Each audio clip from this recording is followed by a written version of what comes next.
TV series. Never stop starting. Ubu tuje guhura n'umuntu witwa Intwari aka manager. Intwari tuje kumubonye muri parking, turavuga reka tumwegere tumuganirize. Christian, twaguhize manager, twaguhinze turagushaka rero turashaka kuganiriza. Umeze gute? Ushaka kuduha 5 minutes of your time kugira ngo tukubaze cyangwa se tukuganirize. Ubundi Christian, ninjire? Wakwinjira, ni karibu nzi nyuma. Okay, reka ngusange.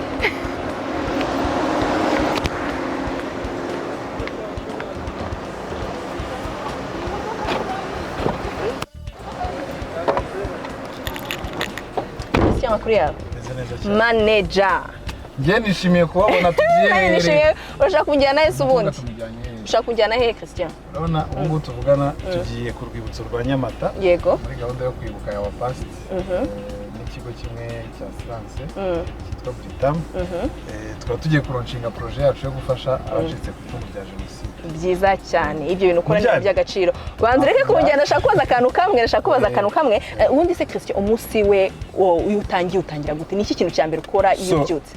Umunsi wanjye utangira ndasasa mu gitondo uko nsenga nijoro mbere yo kuryama. Yes.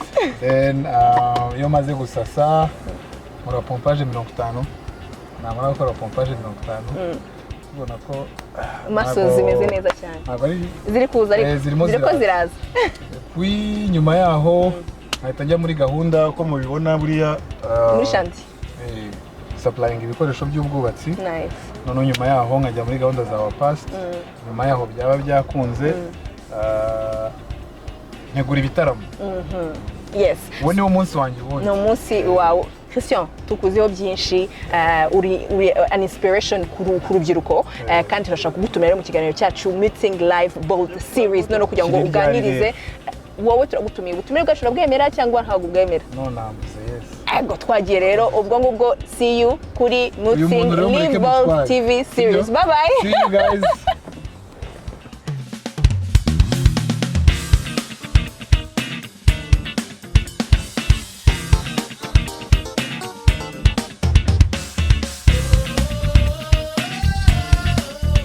Mützig Live Bold TV series. Never stop starting.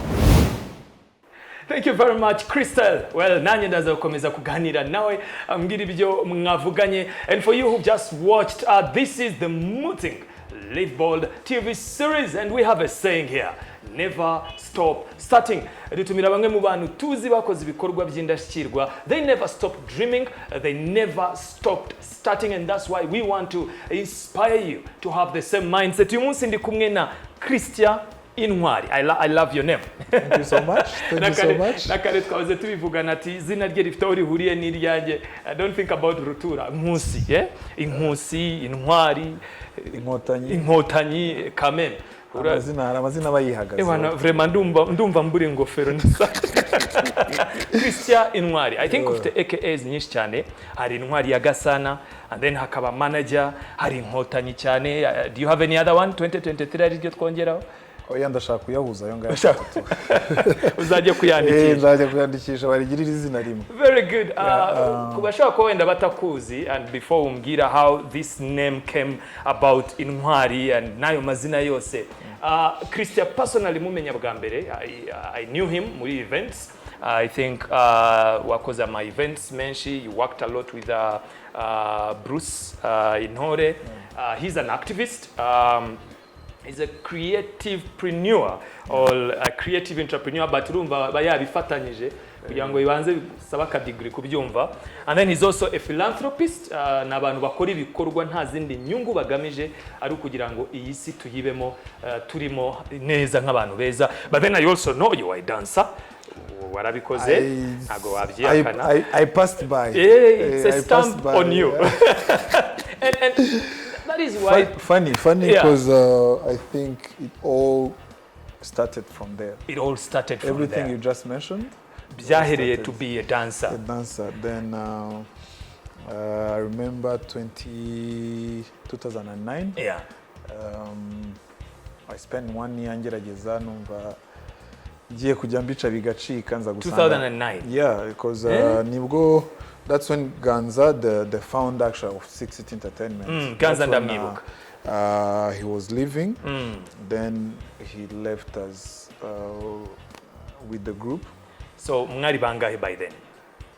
Twari baki, like 5. 5. Yeah, like 5. Abantu bari passionate about. Yeah. I think 16 ndayibuka. Mwitorezaga Kacyiru ku kigo cy'amashuri ahantu ya. No, Issue Arts Center. Yeah. Bajyaga tuza kurunguruka comedy night, kiri comedy night. Wishaka kubereka ko nkuze. No, ibintu muba mutangiye kujugunya ngo kera tukiri abana. Urumva amateka nicyo kibazo cy'amateka. Amateka ntago ushobora gusibanganya. And maybe let's just go behind a little bit. Hari ukuntu mashaka kumenya umuntu, nemera ko izina ry'umuntu riba rifite aho rihuriye n'itangiriro rye. Cyane cyane ko burya mu muco nyarwanda iyo umuntu bamwitaga izina wabaga ari umuhango ukomeye, bahamagaraga abana ntago nabivuga ariko hari utuntu baryaga. Uratuzi. Ata urakuze. Ntago ibyo nari ukubisoma gusa urakuze. How did your name come up? Izina ryawe, what's the story behind it? So it's so funny. Actually, there is a time I have a debate kuri iryo zina. But yeah, I was born in 1990. I think a week or 2 weeks after the first attack of RPA.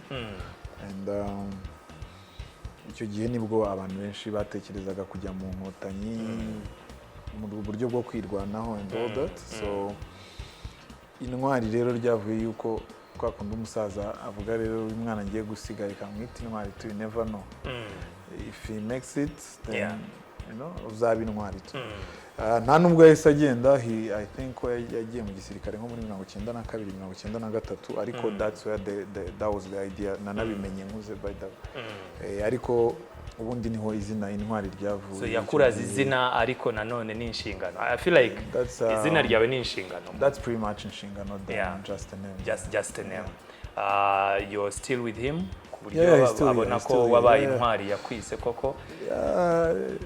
Nekereza ko none ubu ngubu ubwo biri hari utuntu maze iminsi mutamo ku buryo amaze kubona yuko ni intwari y'iki gihe. Yambibwira abantu yuko hari izindi ntwari zikenewe and I love ibintu komeza kubwira abajene urubyiruko yuko akenshi kuba intwari natwe ntago bizadufata, twese ntago twafata imbunda ariko dufite indi bundi bushobozi n'ubundi buryo responsibilities. We have I think it's not about guns and tanks anymore. It's about being smart and protecting what have been achieved.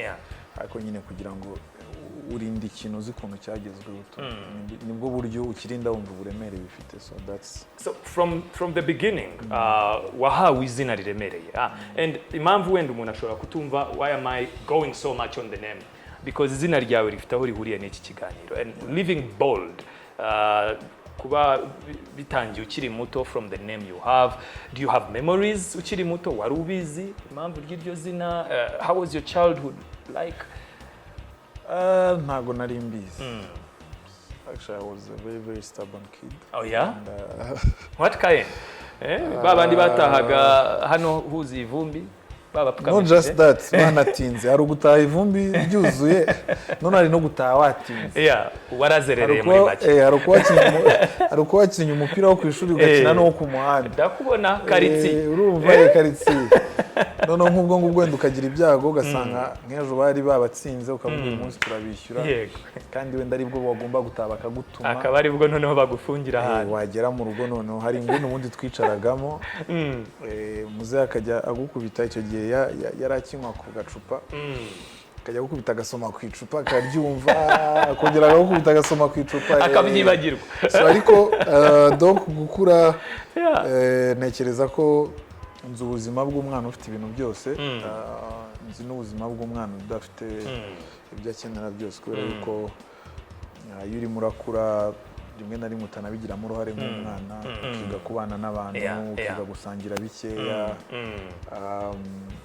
Hari igihe njya mvuga story imwe nibuka, wavuze ngo memories. Kera abantu babizi ubwo ukuze uraza kubimenya. Abantu babizi hari abantu bitaga impunzi za Nyacyonga. Nyacyonga habaga camp y'impunzi so turi abana rero bajyaga baza gusaba i Kigali. One day I remember we had like only 2 kgs of rice in the house. Basaba ibirayi, I remember. Niba arageza ahantu fasha abantu I remember. So I remember we only had like 2 kgs of rice in the house, and I remember my mom taking like half of it and give it to one of those people. And I was like, this woman is crazy. You know, why would she do it? She's giving away the. I don't see that. But it influences who you become. As you grow up, you get to understand. Being honest, that's where I get it from. Not in a direct way. It's an influence. Yeah, you get to understand why someone for sure. Do that. Impamvu nyamukuru twashatse kujya ahangaha nuko Ntwari Christian cyangwa se tuzi nka manager ibikorwa azwiho ni ibikorwa byo gufasha abantu. Those are dreams. It's so bold for anyone to decide to put aside their needs, because I mean now ufite ibyo wakuze ushaka niki, and then you take this route. But ndashaka kuzamuka kugira ngo n'umuntu uri kutureba amenye ko atari ibintu byaje ejo bundi. Higeze kugerwaho movie imwe yitwaga Got Saved. Genuine. Umuntu warebye Got Saved akaba atarabyirinye. Ubwo arayivuga gusa ntabwo yigeze ayireba. Yayumvaga muri story. You know what? Let's go for a break. As I told you, hand on Teacher Johnny. Selector Johnny is the top winner of the Amabeats, Mützig Amabeats competition. Number DJ Korana Beats kiganiro. So in a break, actually indirimbo zimwe na zimwe, but you are the one kumuhereza song atangirira. So now that I'm trying my best to push my Rwandan artists, please. I'm starting with DJ Paifo and Confi. 50. Playing 50 right here on Mützig Live Bold TV series.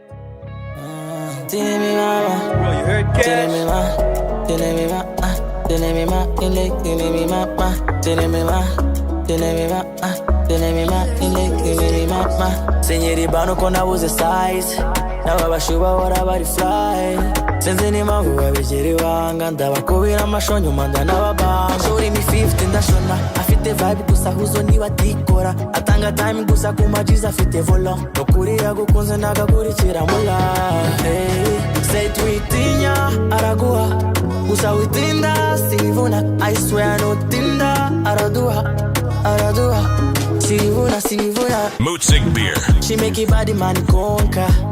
Yegera unsange muri sofa. Rapini mama soda. Hola, yene kota sinyero ngana. Thank you very much, Selector Danny, 50, Confi and DJ Phil. Urakoze cyane kuba udupresence yo ndirimbo. Personally I love it, but now ndashaka kujya muri za decisions wagiye ufata za kwinjije muri the different areas of life. How was school like? Secondary, did you do any business? Niko winjiye in events? What came first between events, philanthropy, and all that? So turangiza secondary, haramaze kuba introduced kuri PLP, which was one of the biggest peace and love proclaimers. Yes. Then there was also us as 6city trying to do small things, reaching out in small communities. Then turangije secondary rero nibwo we decided to do our first dance event muri 2011 summer. Yitwaga It's All About Dance. So It's All About Dance. I remember. It was a huge thing. Actually, to this day, that's the biggest event yahuzaga amagroupe menshi ya dance. And that's pretty much the last time twabonye group nyinshi za dance ziri hamwe. I think ubu zirahari ariko zibyinira abahanzi mu clip. I think that's the only market bafite. There is no one show ivuga this is just dance. Then tubonira ariye twayikoreye kwishyura na iri asare yo kwishyura bagajyaga amano nka 250. Sold out kabisa. Nitwe bahanzi twakoze show ya mbere gahita ba sold out. 2011. Then turavuga ibi bintu birakunda. Dukora indi muri December n'ubundi 2011. Nayo sold out. Yo twanayikoreye nayo twayikoreye kwishyura. ahubwo nyuma yaho 2012 na 13 nibwo twagiye kuri Serena. But after the second event, that's when you said icyo gihe hari Jabba Junior yari irimo iraza nayo muri event bateguraga ikintu cyitwaga Rwanda Dance Festival. Yeah. Yitwaga RDF. That's the funny thing. But that's Rwanda Dance Festival. So ntago rero wajyaga ubivuga mu ncamake kubera yuko wabaga uvuza ibindi. Then from there turavuga any group muri groupe dufite mu gihugu can do a dance event, festival, whatever, but can we make an impact with that? That's where the main idea came That's from. the beginning. But that also came after discussions on some sensitive topic.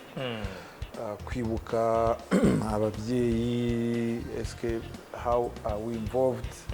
Ugasanga muri groupe y'abantu twari tumaze icyo gihe kugera nko muri 12 ba Maruni icyo gihe bari bahari ba Dijeru.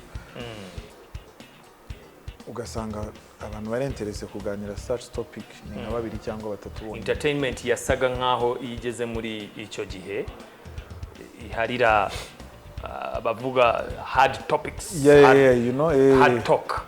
So urumva ntago wasn't ibintu byabo.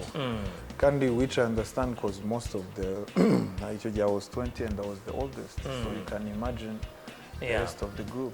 Kuvuga ngo genocide yakorewe abatutsi, that was some sensitive topics, and turavuga so let's come up with ideas z'ibintu twakora, which was there is having the idea yo gutangira And there is doing it. No nka dance group murahera nta muntu n'umwe muri muvuga poeme, nta muntu ukina theatre. Contemporary dances sizo mwakoraga. I think cyo mwari muri modern dances. Modern dances, that was the main thing. Quite difficult. Then from there we said, okay, let's get ideas from other people. Then that's how it all started. We reached out to Rinka Kabera, may her soul rest in peace. I don't know if you remember her, but she passed away in 2014. Yes, I do, yeah. Then, when we met with Linka, that's when we actually the idea twashaka gukora, twashaka attractinga, then we azana part yo kuvuga ngo how can we create the content. I had an idea and I knew the direction I wanted to. Which that idea ubwayo yari kuba n'imbogamizi because it could have scared you off. Yeah, actually it did, but do you step back or you take another step and make some changes, because that was the main idea. Yeah. Can we change the way as young people look at this? Yeah. Can we also help our parents on their healing journey, you know? So back then nta muntu wavuga ngo healing journey cyangwa, you know, ariko what can we do? It's not just for our parents. This is our history. So kubishyira mu bikorwa no kumenya nyine what do we want to do abandi batarakora. Nabyo ni ikindi koza ibukira hari GRG, FARG, CNRG, hari n'inyamibwa koza ino nazo ziri muri ARG. hari indangamirwa, you know, so bose bari bafite activities, but what do we do? Ariko tujya gutangira, the main idea was, can we use the audience we have? Yes. Babantu baza muri shows. Can we attract this audience but for a different cause? That was the idea. And we did. We decided to go with 3 objectives. One, educate ourselves and other young people. The target was the people that were young during the genocide or was born after the genocide. So that was the target. 2, challenges abajene benshi muri twe bari bafite kwari ukuba nta ubaza ababyeyi cyangwa ngo ababyeyi bamubwire. There was a disconnect. That's why wanabivugaga ukabona ni topic itari interesting muri group yacu. So but then you decided to go with it, and what was the first activity mwakoze? Was it an event? What happened first? Was putting a team together. Yeah. Finding the right people to work with. I remember there's a guy, even to this day I still thank him, Abedi Bizmana. He used to be Muri Jaba Junior. Then when we talked about doing this event, he was like, yo, let me support. So he believed in your cause. Yeah, in our cause. He was actually, to this day I call him one of the founders. Yeah. He played a huge role kugira ngo our past ikunde. Then from there, I remember I was saying how this year was a success, and going back, feels like it was yesterday. We had no idea of how do you make a proposal. You know? How did you name it Our Past? Was it? Actually, the name wasn't supposed to be Our Past. The name was Let Us Know About Our Past, like asking someone who's old. But communication-wise, that was long. You know? Yeah. Exactly. So yeah. He said to make it interesting for young people and stuff, let's call it Our Past. Normally it was I remember the first proposal, let us know about our past. LKBOP.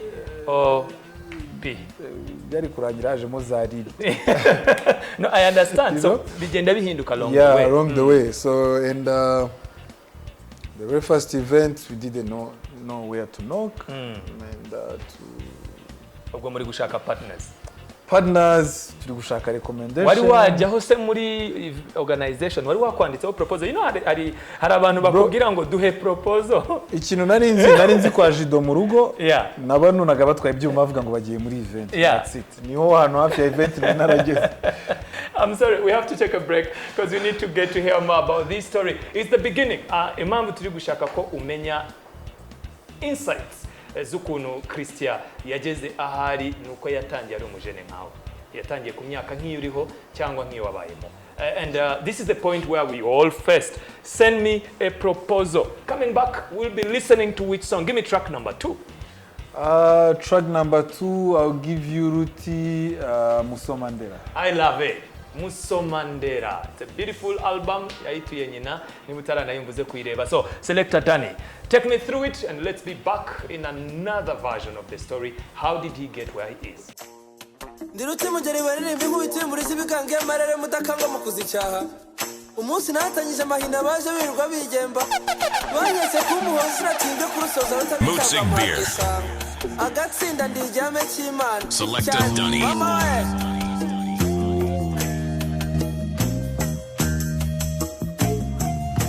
Nerure ndirimbe Musomandera.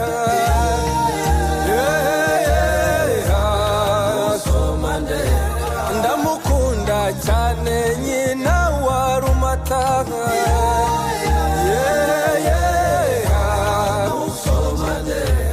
Ubuheta bwa mushingwa ngerero.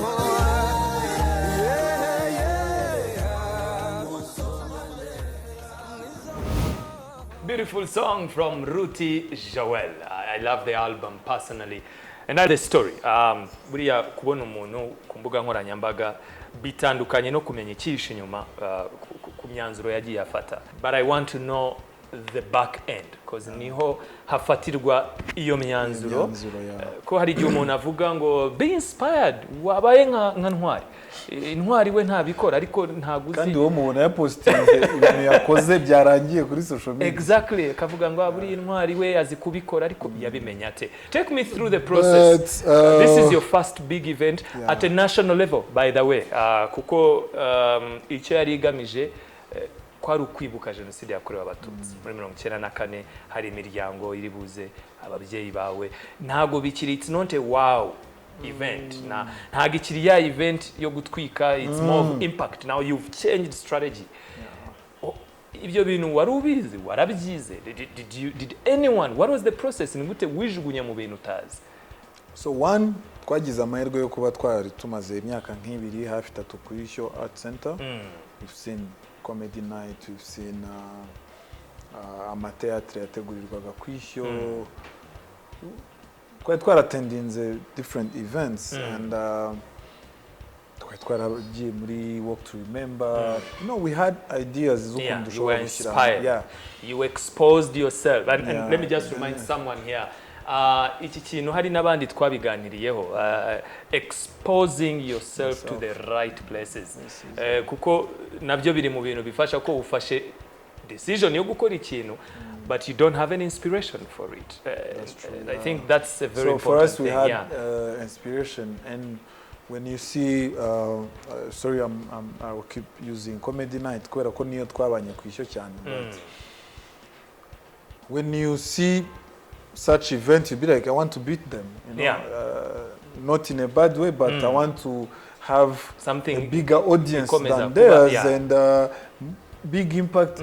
You have so many things going on in your mind.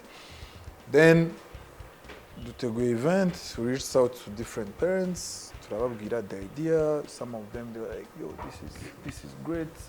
We want to support as much as we can." We invited people kuri telefone, yo wabwira mama wese akazatubira mu guest of honor, you know. And imagine it's a commemoration event, you asking the vice president wa Sena kuza kubera mu guest of honor through her son, and just on the phone be like, ariko na network rega, you used the network you had then. That's what I was going to, that's where I was going to get, because if you look at the guest of honor, if you look at the parents, if you look at the umuntu watanze ikiganiro, I think omuri Senerge, these are the people we got from the network we had. And network mwari mufite nurungana? Yes, ubwira umuntu yo, ubwira merese transport kuva hano kugera hano, twabonye ibyuma ariko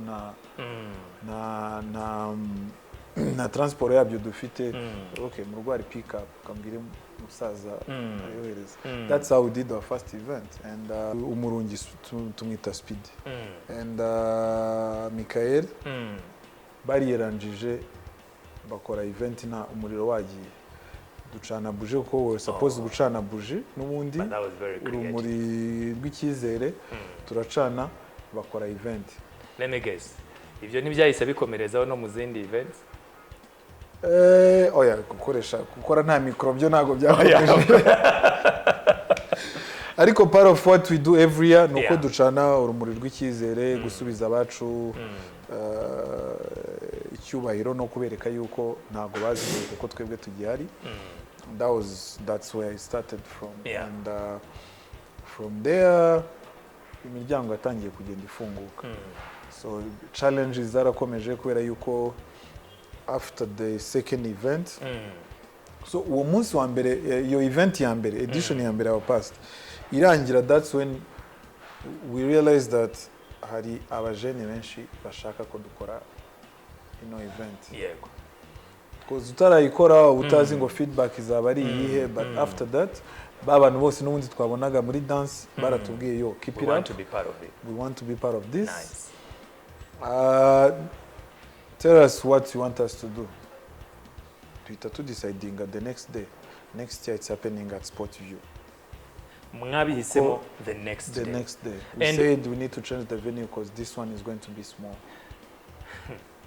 So you didn't have time to say ngo reka tubigire iki? No, it was too powerful. I remember for you. It was lunchtime. I'm sorry nimba ndi gukora marketing, but I was at Simba Cafe in town. Lunchtime twicaye, that was like debriefing. Turavugana ku event yagenze. We're very excited because we didn't know it was going to be that successful, and we said, so what about next year? Said next year we are moving to Sportview. Like right a bigger space. Yes, a bigger space. because I understand our pastor's been there for a while. You've made different challenges, but that's not the only thing you've done. Umaze gukora byinshi bitandukanye. Personally, I've been blessed to work with you on some projects. I know you have a project running muri Njeruka. You have an entire community that you are supporting, abana mwishuri and all that.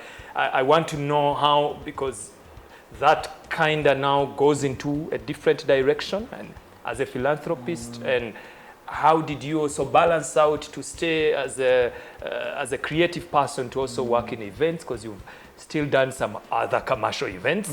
I want to know that connection when we are back. But before we go, I would love to get your third track. I would love to know how you found yourself into that. But give me track number 3, and then we'll be back. I'll give you Kumihanda, Bruce the First, and Juno Kizigenza. Well, clearly you can know who'd abarizwamo from the songs. Yeah, I grew up there. So. Yeah. Selector Danny, take us Kumihanda. We'll be back getting to know more. How did he become a philanthropist? Nigute abivanga nanone n'ubuzima bwe bwa buri munsi, koze ntumubone ukagira ngo afite ubuzima yererwa muri projet ese we nk'umujene ku gisimenti arahazi. We'll get to know. We'll get back. Je suis gênant.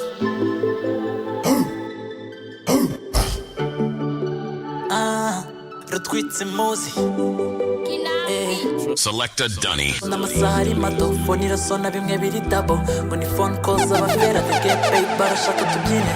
Mützig beer. Amagara iravaho mama na wankubitira. Gira fast ageri muhira na calls so ziriho zisatira. Dore rasta ku mihanda. Nakwa mahora shaka icyajya. Wabazima n'ibitsibanga. Uzabaze ntakimukanga. Dore rasta ku mihanda. Nakwa mahora shaka icyarya. Wabazima n'ibitsibanga. Uzabaze ntakimukanga. Well, turi ku mihanda. Thank you very much for that. Yega ko umuntu uri kureba ino show ari kugenda yunguka n'indirimbo yakumva. Now, we are in this show, and this is Live Bold TV series.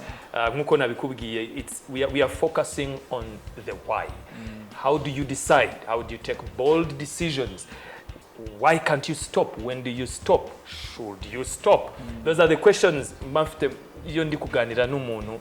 Niyo mpamvu ubona I'm dwelling so much on the reasoning, on the rationale behind your thinking, kurusha ibikorwa nyamukuru mu by'ukuri wakoze, kuko byo ni byinshi.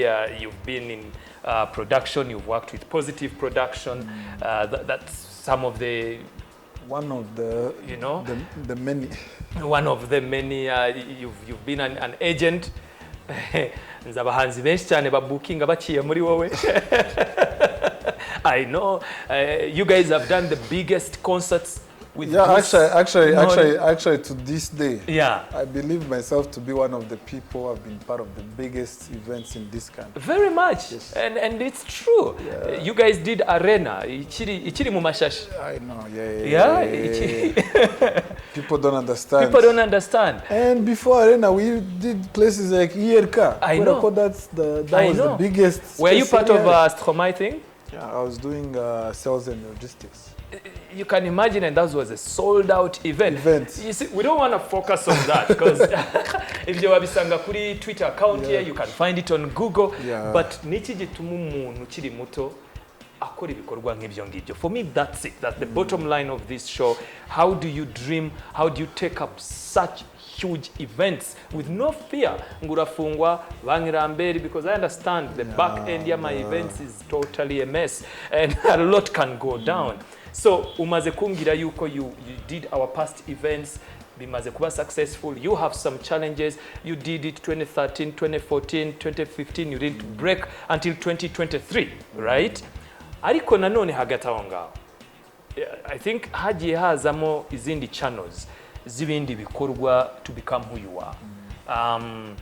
How did you decide kuvuga ngo, you know what, hari abaturage bari Njeruka, you know what, Rurindo reka dukorana aga project na embassy ya Israel, turebe ukuntu dukora kana. Ejo bundi you also gave us some news, I think it was a day before or something, There is a project you guys worked on. Yeah. Last week we Yeah. we launched our new project, Rulindo. We are renovating 4 homes. So every year after our past event, Yeah. tugira icyo twita kwibuka project, aho reach out to vulnerable communities, but those that are being affected by that have been affected by the genocide in one way or another. Dufite amafamiye y'abapfakazi ba genocide, dufite amafamiye y'abantu bamwe na bamwe bava mu miryango y'abantu bakoze genocide, nayo ni amafamiye are struggling, and that's where it gets interesting, because if you are teaching peace and unity and reconciliation, we need to look You need at to both. practice it. Yeah, you need to practice it. Is it your life now? Navuga ko ijana ku ijana, ubwo navuga career wise, is it your life? Is it something you are doing full time? I would say I do it full time, because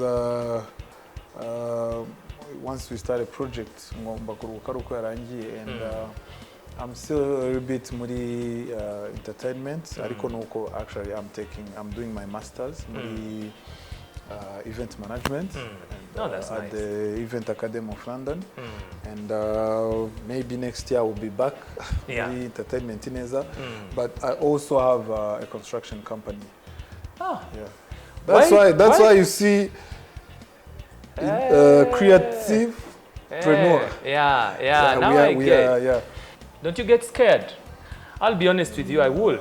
Jewe bishobora kuntera ubwoba, nkumva yuko ibintu biri kundemerera, reka mbifate mbihereze ministeri minubumwe babwire nti handover ngiyi, take it up.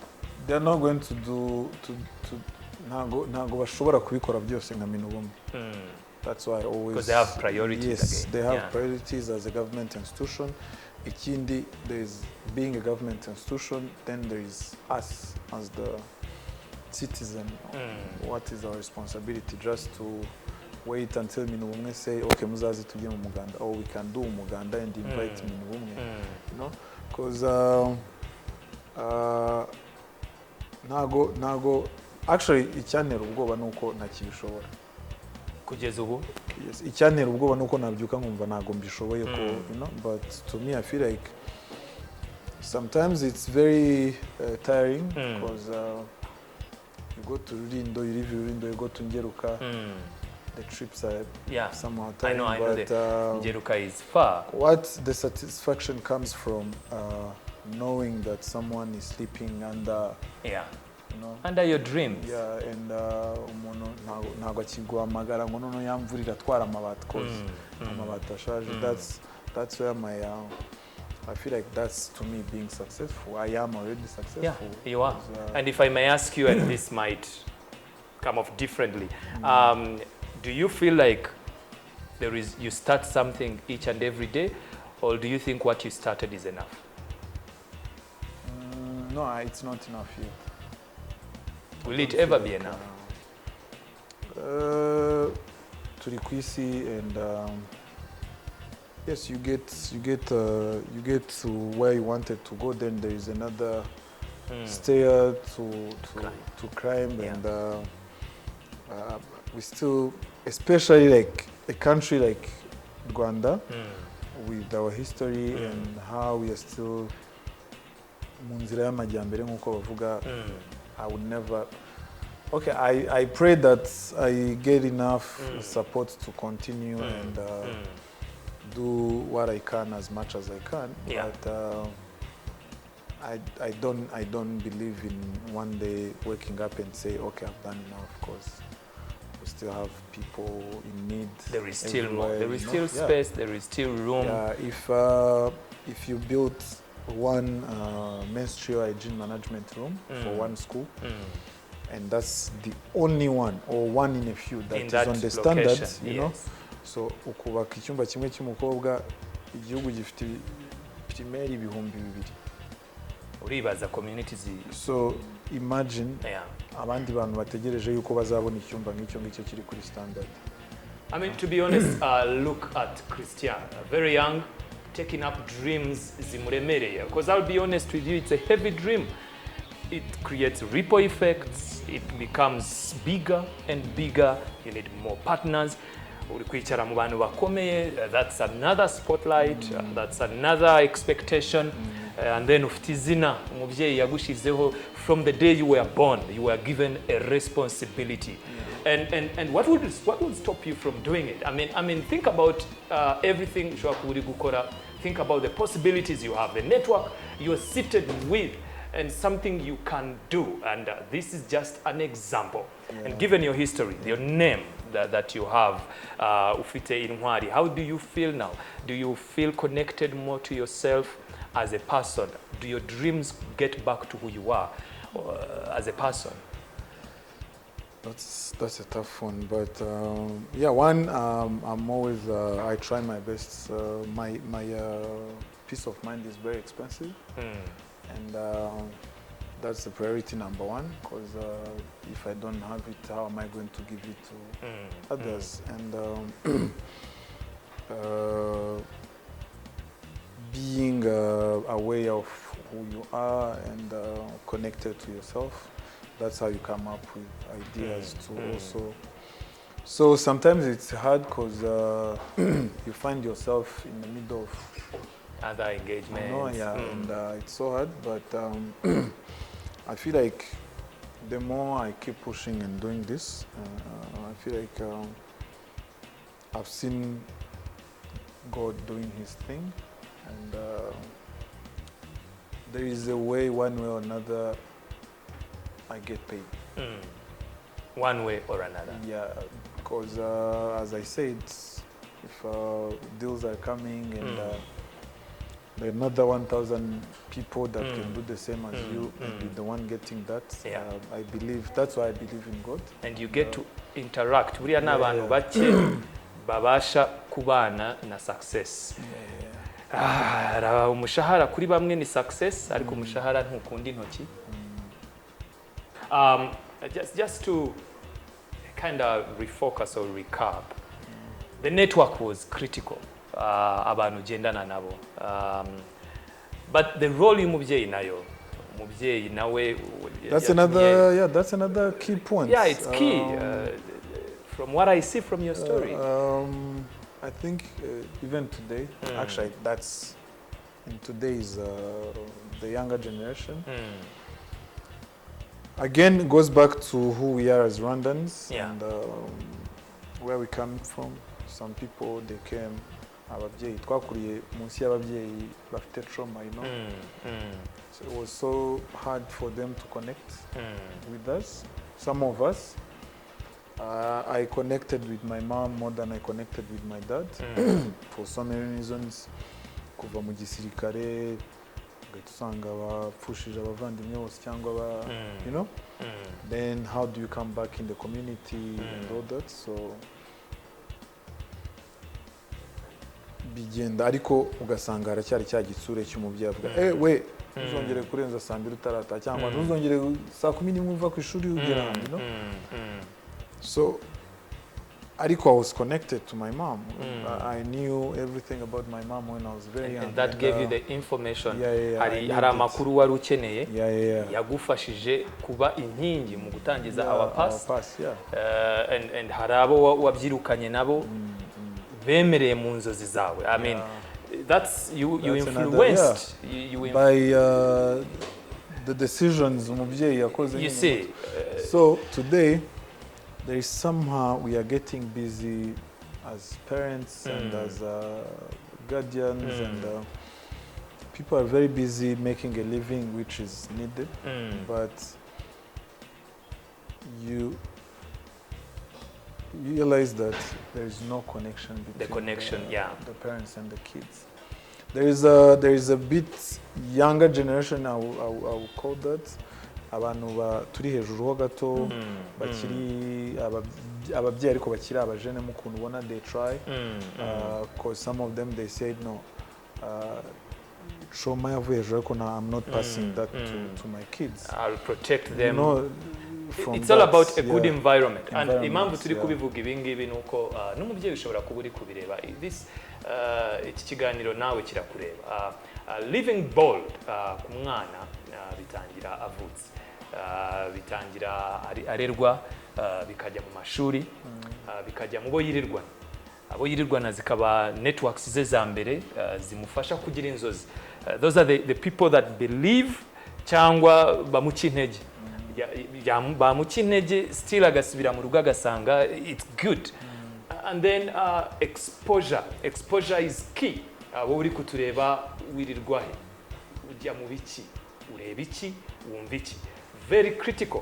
Kukerega ya myanzuro dufata, the bold decisions we take, hari akajwi kaba kari inyuma kaba influenced n'ibintu byinshi warebye and all that, and then goes to the part of being bold, taking decisions that are bigger than you, remembering that you should never stop starting. Now let me give you time to digest what we've just talked about. Give me track number 4. Track number 4, I would say Wrong Way is Kevin.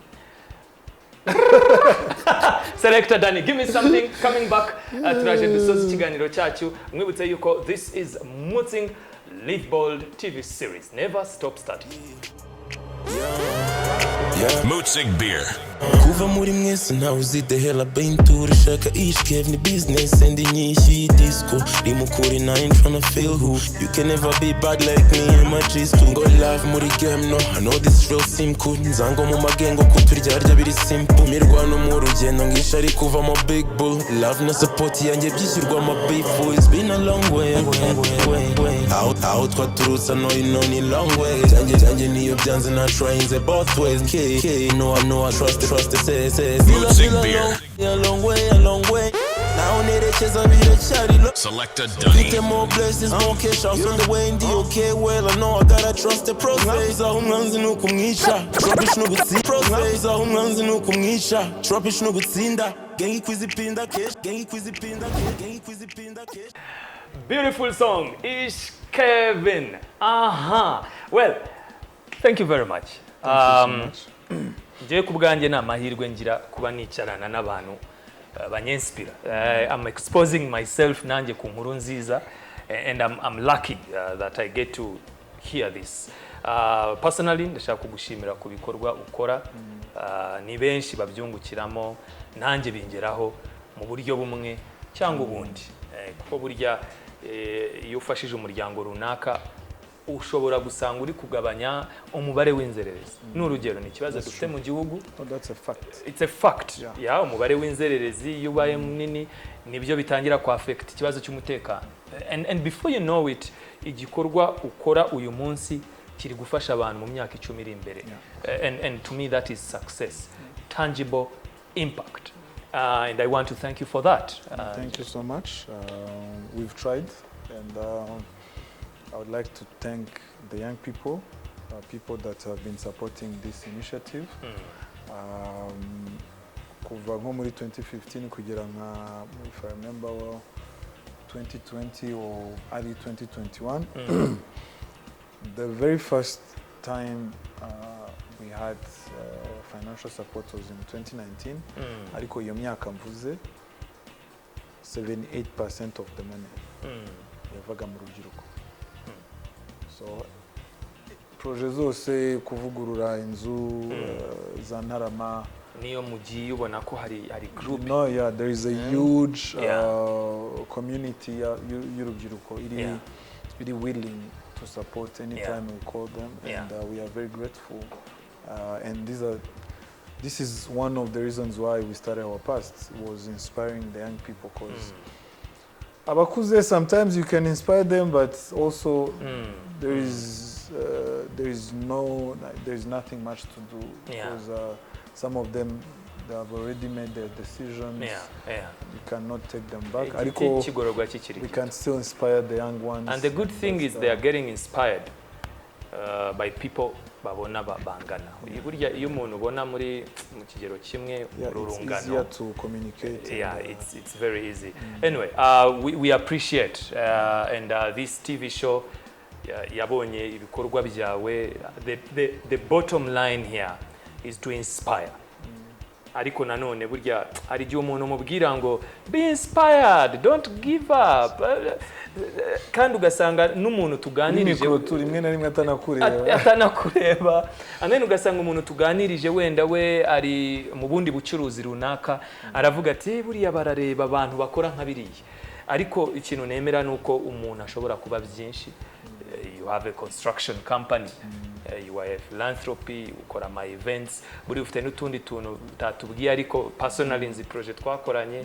This gentleman here, jewe nagiye ngeruka, it's an entire community. Abana barenga magana ngaye bari mu ishuri bafashwa n'ibikorwa byawe, and to me that is very inspiring. And when I talk to you and I tell you never stop starting, it's not really about business. It's not about making money. It's just about doing. And doing is key, regardless of what you're doing, but do it. Thank you very much. Thank you so much for having me. This was very interesting and impactful, I hope. Yeah, I hope so. Yeah, I see you soon. All right. I hope to see you guys coming to visit one of the projects soon. Definitely. I'm looking forward to Gusubira Njeruka. I know I was there. Now we have Rurindo. We have Rurindo. I don't know. I'm very connected. Njeruka, it's a 1 hour and 20-minute drive. I know. Well, give me track number 5 as we close. Track number 5. Let me go back. Muriga Kondo. I would say Ruti. I'm dedicating ibihame kubihame byose by'urubyiruko dufite. N'inkotanyi cyane. Thank you very much for joining in. This is Mützig Live Bold TV series. Thank you very much, Crystal, for bringing me this guest. My name is Arthur, and thank you very much, Selector Dani, for giving us some good vibes. See you next time. Enjoy your time.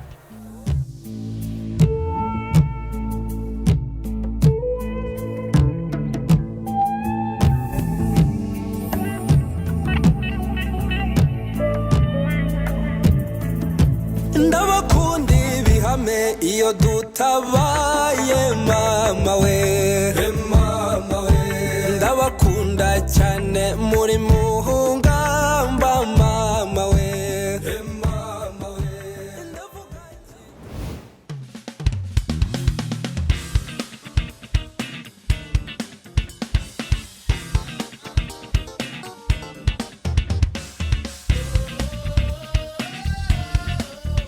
Mützig Live Bold TV series. Never stop starting.